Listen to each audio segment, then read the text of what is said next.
Break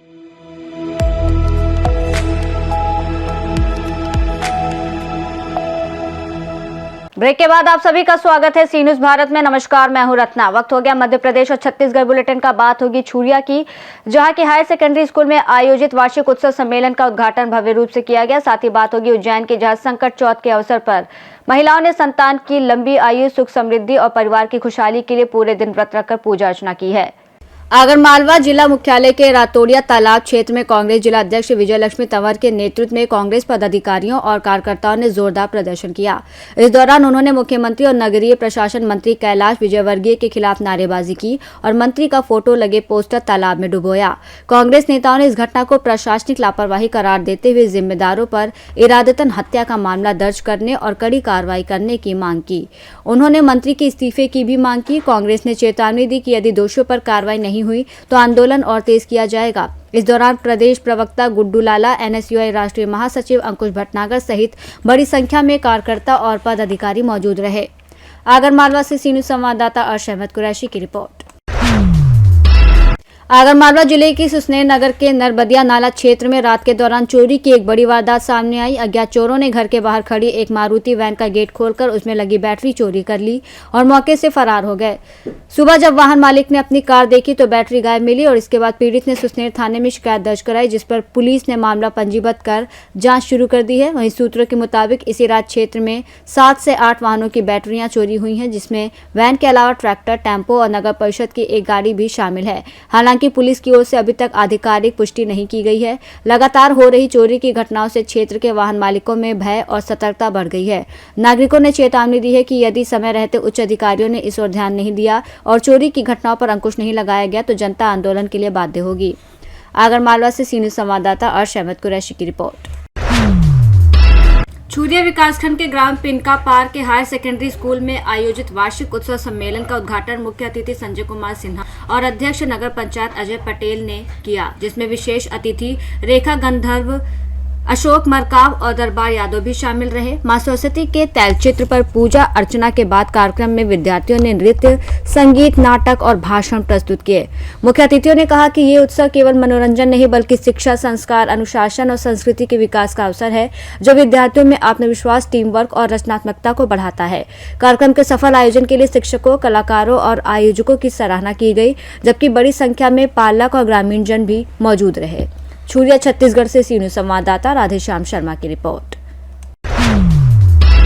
Khargone शहर के जयपुर क्षेत्र में बुधवार को एक सड़क हादसा हुआ, जिसमें एक महिला गंभीर रूप से घायल हो गई। प्राप्त जानकारी के अनुसार घायल महिला की पहचान सुमन, पति गजेंद्र निवासी साकेत नगर के रूप में हुई है। बताया गया कि महिला स्कूटी से लंच देने जा रही थी और खाना देकर लौटते समय जयपुर रोड पर पीछे से आ रहे ट्रैक्टर ट्रॉली ने स्कूटी को टक्कर मार दी। टक्कर इतनी जोरदार थी कि स्कूटी के पुर्जे सड़क पर बिखर गए और महिला सड़क पर गिरकर गंभीर रूप से घायल हो गई। घटना की सूचना मिलते ही पुलिस मौके पर पहुंची और ट्रैक्टर ट्रॉली और क्षतिग्रस्त स्कूटी को थाने ले गई। घायल महिला को उपचार के लिए जिला अस्पताल खरगोन लाया गया, जहां डॉक्टरों ने बताया कि महिला के सिर और हाथ में चोटें आई हैं। फिलहाल महिला का इलाज जारी है।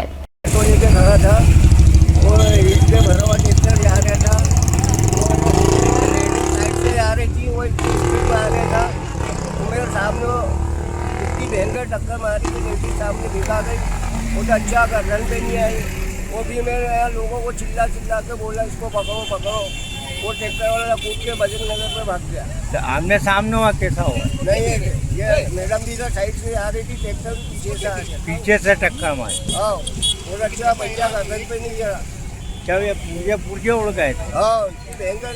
मैं ऑटो छोड़ तो उनको हेल्प मदद करी थी। वो मेरा ऑटो से भी अस्पताल छोड़ के आ गया हूँ।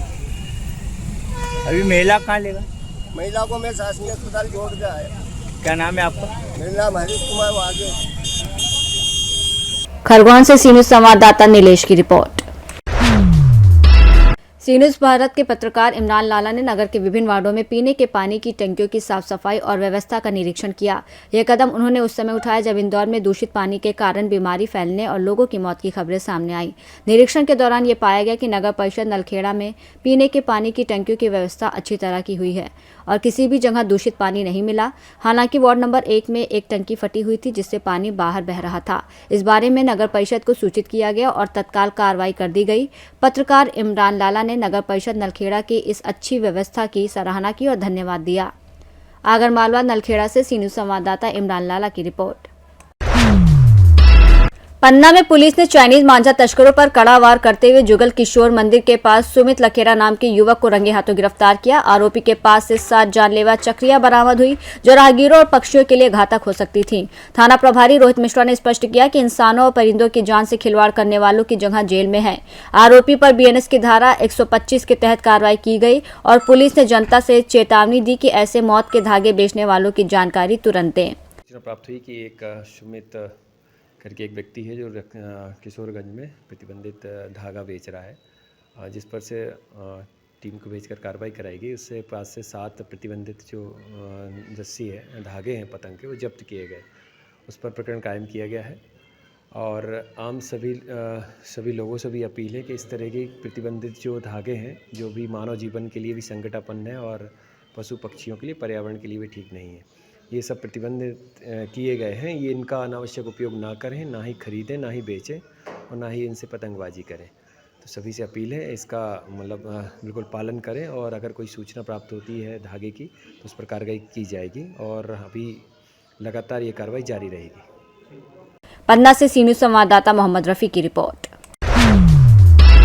पन्ना में आज कोतवाली थाना अंतर्गत सिविल लाइन चौकी के इंद्रपुरी कॉलोनी में रहने वाले एक 19 वर्षीय युवक ने अज्ञात कारणों के चलते अपने घर में फांसी लगाकर आत्महत्या कर ली। जानकारी मिलने के बाद पुलिस मौके पर पहुंची और शव को नीचे उतारकर पंचनामा कार्यवाही के बाद शव को पोस्टमार्टम के लिए भेज दिया है। मृतक कंदीलाल कोरी के पिता राजाराम कोरी ने बताया कि वो बड़ी मड़यन के रहने वाले हैं। उन्होंने बताया कि मृतक मजदूरी करके अपना भरण पोषण करता था। घटना के बाद से परिजनों का रो रो कर बुरा हाल है। वहीं पुलिस मामले की जाँच में जुटी है। बस कोई किरानी को झगड़ा हुआ। किसका मैथी का कंदीलाल, मतलब पति पत्नी का व्यवहार था क्या? किस बात को लेकर हुआ? क्या पता किस बात। फिर क्या किया बच्चे ने? फांसी लगा ली। कहाँ रहता था वो? यहीं पन्ना में रहता। पन्ना में रहता था। कब शादी की थी? शादी अभी वो करी गई 4 साल पहले, जब ब्याही गई हमके तो कोई रखा लगा भगा आगा के ले गए थे। यही में बुलवाई गई, परदेश में गई तो यही में जो बुलवा लगी लड़का। तो क्या शक है आप लोगों को? जो ही रहन लगे, अब क्या शक है, अब उनको झगड़ा हुआ, निकल रही। उसने फांसी लगा ली। फिर आप लोग को कैसे लगी जानकारी? तो यही में फोन करो रहा हूँ हमारे नंबर, तुम्हारे लड़का ने फांसी लगा ली। कितना क्या करता था आपका लड़का? तो काम करा, मजदूरी वगैरह। क्या नाम है आपका? पन्ना से सी न्यूज़ संवाददाता मोहम्मद रफी की रिपोर्ट। पन्ना पुलिस ने 5 जनवरी 2026 को महाराष्ट्र में बंधक बनाए गए दर्जन भर मजदूरों और बच्चों को सुरक्षित मुक्त कर उनके परिजनों को राहत दी। जानकारी के अनुसार प्रार्थी कुसुमबाई ने लिखित शिकायत दर्ज कराई कि उनके 3 बालिकाओं और 7 बालकों को रोजगार दिलाने के बहाने पुणे ले जाया गया और फिर अहमदनगर में ईंट भट्टे पर जबरन काम कराने के लिए बंधक बना लिया गया। शिकायत मिलते ही थाना शाहनगर प्रभारी मनोज कुमार यादव ने तत्काल पन्ना पुलिस अधीक्षक निवेदिता नायडू को मामले की जानकारी दी। बंधक बनाए गए सभी बच्चों और मजदूरों को थाना शाहनगर लाया गया और उन्हें उनके परिजनों को सुपुर्द किया गया। परिजनों की खुशी और राहत के क्षण देखे जा सकते थे। थाना प्रभारी मनोज कुमार यादव ने बताया कि इससे पहले भी ग्राम रोहनिया के 5 मजदूर कर्नाटक में बंधक बनाए गए थे, जिन्हें पुलिस ने प्रभावी कार्रवाई कर सुरक्षित मुक्त कराया था। अभी मामला सामने यहाँ पर आया था कि क्षेत्रीय मजदूरों को वहाँ पर बंधक बना लिया था अन्य राज्यों में। क्या कैसा मतलब उनको यहाँ पर लाया गया, क्या पूरा मामला था और कैसे आप लोगों ने मेहनत की? इसमें मामला ये था भाई साहब, ये कुसुमबाई एक वसुधा रीठी की रहने वाली महिला है। मैं रीठी का रहने वाला हूँ। वो मेरे पास आई, बताई मेरी बच्ची जमेटा शाहनगर रिश्तेदारी में गई हुई थी। वहाँ से एक ठेकेदार इनको मतलब काम कराने के बहाने ले गया और पूना में उसने मतलब बंधक बनाकर रख लिया। उसके बाद चूँकि क्षेत्राधिकार शाहनगर थाने का लगता था, मैं टीआई साहब से आकर मिला, उनसे पूरा मैंने व्यथा बताई कि ऐसा ऐसा मामला है। टीआई सर ने 1 सेकंड की देरी किए बिना और तुरंत उनने साहिबार थाने में फ़ोन लगाकर उनकी लोकेशन ट्रेस की। लोकेशन ट्रेस करने के बाद संबंधित थाने क्षेत्र के अधिकारी से बात की और विदिन मुझे लगता है कि उनने 5-6 घंटे के अंदर बच्चियों को मुक्त कराया और हम इसके लिए उनके बहुत बहुत आभारी हैं और मुझे बहुत अच्छा फीलिंग हो रहा है पुलिस के प्रति। जी सर। कितने लोग थे ये बच्चे? ये 10 लोग थे। कुछ नाबालिग थी? हाँ, नाबालिग बच्चियाँ थीं और कुछ बच्चे भी नाबालिग थे। क्या नाम है आपका? मेरा नाम शब्बीर खान एडवोकेट है। कहाँ से? मैं रीठी का हूँ। धन्यवाद। कहाँ पर आप लोग को बंधक बना के रखा गया था? कहाँ पर थे आप लोग और किसने बंधक बनाया था, फिर कैसे आप लोग वहाँ से आए? पूना स्टेशन में थी सर। अच्छा, वहाँ ऑटो वालों हमको एक बैठा कर और ले गया। ऑटो वहाँ पर पहुँचे कैसे, किस उद्देश्य से गए थे? काम करने के लिए सर। कब सा काम करने थे? ईंटा पारने सर। किसके माध्यम से गए थे कि आप लोग सभी? हम अपने उसमें से गए सर, ऑटो वाला के माध्यम काम से। करने नहीं गए थे उधर, हम जा रहे थे स्टेशन। ये लड़की लोग तो उन लोगों को भेजने जा रहे थे घर, तो हमारे पास पैसा नहीं था। एक ऑटो वाला मिला उधर, बोला कि उधर चलोगे इतना रुपए मिलेगा, वो ले गया। वो पैसा ऐसा दिए। स्टेशन में? पूना स्टेशन। ये कब गए थे आप? हम गए थे कितने दिन हो गए लगभग? कम से कम 7 दिन, 6-7 दिन हो गए। तो फिर कितने लोग थे आप लोग? हम लोग थे 12 लोग। काम किए हैं आप लोग वहाँ पर? काम किए ना सर। कौन सा काम किए हैं? ईंटा का, ईंटा छपवा रहा था भट्टी में। हाँ, मार भी रहा था, खाना तो दे रहा था, लेकिन वो मार बहुत रहा था, काम करवा। सब लोगों को मार रहा था? हाँ, पूरा आदमी का हाथ, आपके साथ किसी ये का बच्चियां हाथ भी पैर थी, भी उनको तोड़ भी दिया, हाथ पैर भी तोड़ दिया किसी का। अच्छा अच्छा। हाँ, पर कैसे आप लोगों ने यहाँ सूचना दी अपने लोगों को? हमको ये हमारा 2 आदमी आ गया था ना भाग के, 4 भागा उधर से। भागा तो पूरा था, लेकिन ये 4 लोग भाग लिया था, 8 लोग को पकड़ लिया। फिर पुलिस कैसे मदद की आप लोगों की? पुलिस कंप्लेंट किए नहीं सर। यहाँ फोन लगाए थे हाँ, मतलब आप? हमारा 2 आपके आदमी। परिवार वाले आए होंगे यहाँ हाँ, खाने? हाँ, हाँ? तो फिर पुलिस वहाँ पर पहुंची आप लोग यहाँ? वहाँ जहाँ पर थे वहाँ पुलिस नहीं पहुंची ना सर। पहले वो लोग भगा दिया वहाँ से जल्दीबाजी में। हाँ, पता उनको चल गया। वो बोला जल्दी काम करते करते कपड़ा जल्दी पहनाया, हाथ पैर भी नहीं धोने दिया, निकाल दिया पहले से। अच्छा, वहाँ पे जब आप लोग काम कर रहे थे तो क्या उन लोगों का नाम वगैरह कुछ पता है? नहीं है ना साहब उधर का नाम। मोबाइल नंबर है सर। मोबाइल नंबर है। क्या नाम है आपका? सचिन कहाँ के हैं? जमड़ा। बाकी लोग कहाँ के हैं? बाकी लोग ये जमड़ाई के है।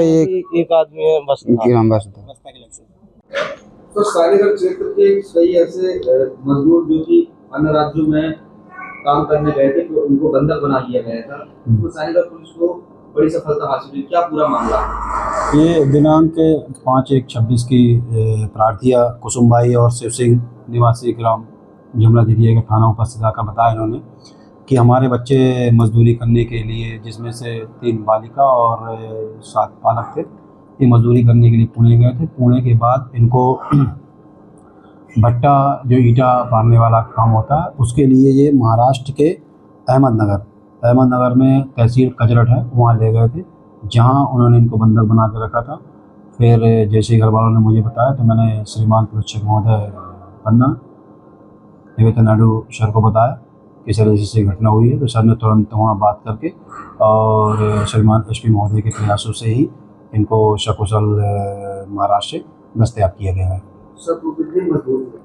ये 10 थे टोटल, और जिसमें से 3 लड़के थे और 7 लड़के थे। इसके पहले भी सफलता हासिल हुई? हाँ, इसके पहले भी दिनांक 25/12 को ये अपना रोहनिया पड़ता है, तो रोहनिया से प्रार्थी सोनेलाल साहू जी आए थे। तो उन्होंने बताया था कि हमारे परिवार के 5 लोग मजदूरी करने गए हैं वहाँ अथानी जिला कर्नाटक। तो कर्नाटक में इनको बंधक बना के रखा गया था। तो उस समय भी श्रीमान पुलिस महोदय श्री निवेदिता नायडू सर के द्वारा ही उनसे एसपी से बात करके और इनको सकुशल दस्तयाब कराया गया, और ये मतलब दस्तयाब हो गए थे। सभी लोगों को ले लेंगे। आप लोग कैसे वहाँ से छूट कर आए? पुलिस की मदद से। अच्छा, सभी लोग बंधक थे आप? जी। क्या नाम है आपका? दीपा ठाकुर। कहाँ से हैं आप? जमड़ा से। जमड़ा से। वहाँ काम करने गई थी? हाँ। और वहाँ कैसे बंधक बना लिया आपको? एक ऑटो वाले ने ले गया। हाँ। तो आपको पुलिस ने छुड़ा लिया? जी। अभी आप कहाँ पे खड़ी हुई हैं? साईनगर। पन्ना से सीनियर संवाददाता रामशरण की रिपोर्ट। सतना में डिग्री कॉलेज के प्राचार्य को हटाने की मांग को लेकर एनएसयूआई का आंदोलन लगातार तेज हो रहा है। सोमवार से आमरण अनशन पर बैठे एनएसयूआई कार्यकर्ताओं ने विरोध का अनोखा तरीका अपनाया। एनएसयूआई के प्रदेश महासचिव आनंद पांडे ने मुख्यमंत्री के नाम अपने खून से चिट्ठी लिखकर कॉलेज प्रशासन के खिलाफ आक्रोश जताया। आनंद पांडे लंबे समय से डिग्री कॉलेज के प्राचार्य पर मनमानी और छात्र हित की अनदेखी का आरोप लगाते हुए आंदोलन कर रहे हैं। उनका कहना है कि कॉलेज में छात्रों की मूलभूत सुविधाओं की लगातार उपेक्षा की जा रही है। विशेष रूप से कॉलेज के सिक्योरिटी रूम को लेकर उन्होंने संदेह व्यक्त किया। आनंद पांडे ने आरोप लगाया है कि कॉलेज की जांच भी निष्फल रही, जिससे स्पष्ट होता है कि सच्चाई को छुपाने के लिए मिलीभगत की जा रही है। उन्होंने कहा कि सरकार हमारी गिरफ्तारी से नहीं बल्कि सच्चाई के बाहर आने से डरती है। 2 दिन से डिग्री कॉलेज में धरना प्रदर्शन कर रहे हैं आप लोग। सरकार हमारी गिरफ्तारी से नहीं सच्चाई से डरती है। बिल्कुल सच्चाई बताओ। देखिए, सच्चाई तो कागजों पर चलेंगे तो सच्चाई है। मीडिया जैसे आप तमाम बड़े भाइयों के साथ भी हमने सच्चाई दिखला दी है। हम महाविद्यालय के एक ऐसे कक्ष का खुलासा किए हैं जहां बिस्तर पाया गया है। सरकार मेरी गिरफ्तारी से डरती है। अभी उस दिन मुख्यमंत्री आए थे, एनएसयूआई सतना मुख्यमंत्री को इस बिस्तर कांड के बारे में बतलाने जा रही थी। प्रशासन ने हमें गिरफ्तार कर नजरबंद कर लिया। तो कहीं ना कहीं सरकार डरी हुई है, एनएसयूआई से सरकार डरी हुई, क्योंकि एनएसयूआई हमेशा छात्र हित के मुद्दों पर लड़ती है। हम 2 दिन से सतना डिग्री कॉलेज जिले का एकमात्र अग्रणी महाविद्यालय है जहां एनएसयूआई सतना कल से धरने पर बैठी है। हमारी मांगे हैं, देखिए हमारी मांगे स्पष्ट है। जो कमरा नंबर 6 का खुलासा हुआ, जिसको प्राचार्य द्वारा सिक रूम बतला दिया गया, आरटीआई लगाकर जब हमने जानकारी मांगी तो सिक रूम की जानकारी फर्जी निकली। मतलब आप समझिए कि एक बिस्तर मिलना, बिस्तर के बाद से आरटीआई लगाना, वो भी फर्जी साबित हो जाना, तो कहीं ना कहीं शिक्षा का स्तर क्या होता जा रहा है। आज सतना जिले के अग्रणी महाविद्यालय के शिक्षा का स्तर पुनः शून्य हो चुका है। हमारी छात्राएं, हमारे यहाँ के प्राध्यापक, हमारी जो भी महाविद्यालय के कर्मचारी हैं, कोई सुरक्षित नहीं है। हम न्याय की अपेक्षा करते हैं, न्याय की गुहार करते हैं, प्रचार के तत्काल निष्कासन की मांग करते हैं। आरटीआई ने आपको क्या जानकारी दी गई के बारे में? आरटीआई में मैंने 15 सवालों को पूछा था, जिसमें से मुझे मात्र 5 सवालों का जवाब मिला है। वो भी 5 सवाल का जो जवाब मिला है वो पूर्णतः फर्जी है। चूंकि मैं वहां पर रखे एक सामग्री के विवरण मांगा था, तो मुझे सन 1995 का चादर बतलाया गया जो 1995 में खरीदा गया था। उस कमरे के अंदर रखा हुआ है तखत, हमें जानकारी पलंग की दे दी गई। पलंग सन 2002 में महाविद्यालय में खरीदा गया था, और जो वो पलंग की जानकारी दी है वो कबाड़ में पड़ा हुआ है। साथ ही सिक रूम में उपयोग होने वाली प्रत्येक सामग्री जो स्पोर्ट्स के लिए खरीदी गई थी, उसे सिक रूम की सामग्री बता दी गई, वो स्पोर्ट्स में रखी हुई होती है। जो हमको आरटीआई में जानकारी मिली है वो स्पोर्ट्स के लिए क्रय की गई। तो ऐसे तमाम बिंदु हैं। मैंने 15 सवालों का जवाब किया था। ये लेटर देखिए माननीय मुख्यमंत्री जी के नाम लिखा है। चूंकि सतना प्रशासनिक अधिकारियों के समक्ष उस दिन ही हमने पर्दाफाश कर दिया था, उच्च स्तरीय टीम भी गठित हुई, लेकिन आज तक प्रशासन के कान में जू तक नहीं रेंग रही है। मामला इस प्रकार है कि सतना जिले का एकमात्र शिक्षा संस्थान है। एनएसयूआई सतना हमेशा जमीनी स्तर पर उतरकर काम करती है। कोई अधिकारी या कॉलेज प्रशासन आए? देखिए अभी यहाँ तक किसी प्रकार के कोई अधिकारी नहीं आए हैं, और हमारी मांगे लगातार जारी है। हम जिले के वरिष्ठ अधिकारियों को बुलवाकर प्रचार के तत्काल बहाली की मांग करते हैं, और यह हमारी लड़ाई निरंतर जारी रहेगी। सतना से सी न्यूज संवाददाता बलवीर सोनी की रिपोर्ट। उज्जैन के संकट चौथ के अवसर पर महिलाएं संतान की लंबी आयु, सुख समृद्धि और परिवार की खुशहाली के लिए पूरे दिन व्रत उपवास रखकर पूजा अर्चना करती हैं। दिन भर व्रत के बाद शाम को भगवान गणेश के दर्शन और चंद्रमा को अर्घ्य देने के साथ व्रत पूरा होता है। इस अवसर पर सी न्यूज भारत के रिपोर्टर राजेश जैन उज्जैन स्थित प्राचीन विघ्नहर्ता विनायक गणेश मंदिर पहुंचे और मंदिर के पुजारी से मंदिर के इतिहास और महिमा के बारे में चर्चा की। पुजारी जी, मैं आपसे जानना चाहता हूं, आपका पूरा नाम बताइए। मेरा नाम श्री पंडित अश्विन शुक्ला है जी। आप विघ्न विनायक गणपति मंदिर के पुजारी जी हैं। सेवा है हमारी यहाँ पे जी, सेवा भाव करते हैं। तो मैं पूछना चाह रहा हूँ कि ये गणेश जी का जो मंदिर है कितना पुराना और क्या इतिहास है इसका? देखिए, इसका तो अति प्राचीन मंदिर है, बहुत पुराना मंदिर है जी। नए नए निर्माण होते रहे हैं जी। बाकी ये मंदिर बहुत पुराना है। मतलब मेरे पास में जो है 4 पीढ़ी का तो रिकॉर्ड मेरे पास में। मेरे पिताजी करते थे, दादाजी करते थे, दादाजी के, हमारे पिताजी के दादाजी भी करते थे यहाँ सेवा वहाँ, जी जी जिसके कागज अभी तक है। और बहुत इससे भी पुराने और भी हैं। बाकी जो है आज का इतिहास तो यही है कि सब यही है कि राम जी और सीता माता के द्वारा यहाँ पे इनको स्थापित किया गया, अच्छा स्थान दिया गया था। भगवान श्री राम जब उज्जैन पधारे आए थे तो जब ये वहाँ कुछ तकलीफ संकट जो आया था राम जी और सीता माता पे, जी यहाँ पे जो जंगल में कुछ लेने निकले थे तो वो उसमें एक दूसरे तीनों अलग अलग हो गए थे। तो उसमें इनने जो है जब गणेश सीता माता एक जगह रह गई थी और ये इधर वन में भटक गए थे जी। तो वहाँ पे जब सीता माता ने इंतजार करा नहीं आए तो उन्होंने कहा मैं थोड़ा सा यहाँ आत्मदाह कर लूँगी या जो भी उनके विचार थे उस वक्त। जी जी जी। तो उनने जो है जब ऐसा करा तो फिर श्रीमन नारायण नारायण करते हुए आए और उन्होंने बोला कि जिस स्थान पे आप रहो वो स्थान अपने इनका गणेश जी का अविघ्न विनायक गणेश का है, इनकी प्रार्थना करो या वो करो तो आपके सब विघ्न दूर हो जाएंगे। तो उनने जब वो माता जी ने करा तो वो आए। उसके बाद जब तीनों का यहाँ मिलन हुआ और जंगल से आए, लक्ष्मण को भी कांटा वाटा लग गया था, जी जी, तो भटक रहे थे, थोड़े दर्द था उनको भी। तो उनने फिर अपना विघ्न हरण करने के लिए कि हमारे जो भी विघ्न है ये सब हरण हो जाए तो अविघ्न है, और उनकी फिर इनने स्थापना। उज्जैन से सी न्यूज़ संवाददाता राजेश जैन की रिपोर्ट। बुलेटिन में फिलहाल इतना ही। देश और दुनिया की तमाम बड़ी खबरों के लिए आप देखते रहिए सी न्यूज़ भारत।